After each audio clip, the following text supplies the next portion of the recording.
usapin tungkol po dyan sa Senate leadership. Tawagin natin ang ating News 5 correspondent na nakatutok ngayon doon sa Senado, si Camille Samonte. Camille.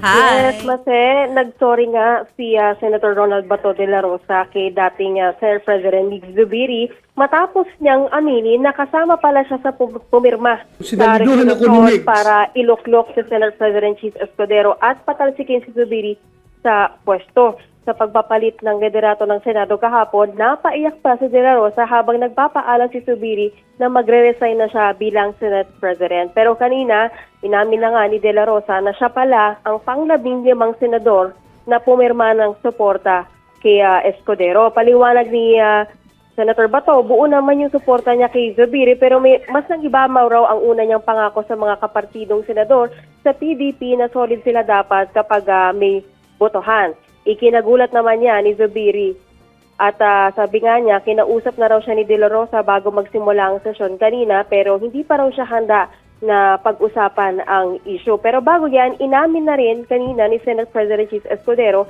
na siya nga ang pasimuno sa resolusyon para patalsikin si Zubiri.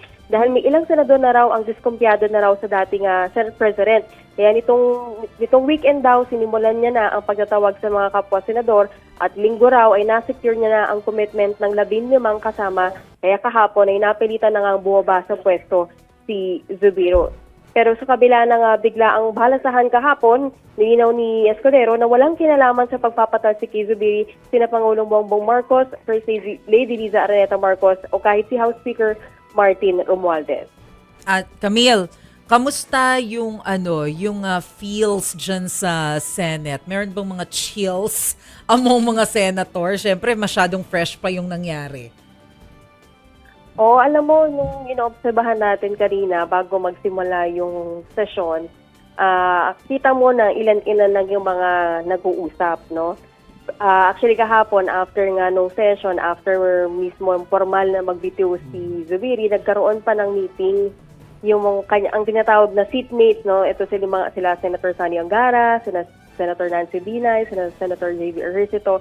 Nagkaroon sila ng meeting after that. At doon nga daw napag-usapan nga nila na they will remain solid. But as for now, ang sinasabi, independent sila. So, wala pang sinasabi kung magiging minority ba or what. So, ngayon ay magpapahinga daw muna sila. But so far, yung seven kasi sila na pinaguri ang seatmates eh.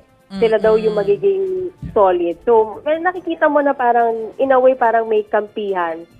Pero sinasabi sa panig naman ni bagong Senate President Chis Escudero, sabi niya wala daw siyang grupo-grupo na nakikita. Okay. Sige, thank you, Camille. Thanks. Salamat, Camille. Ayan.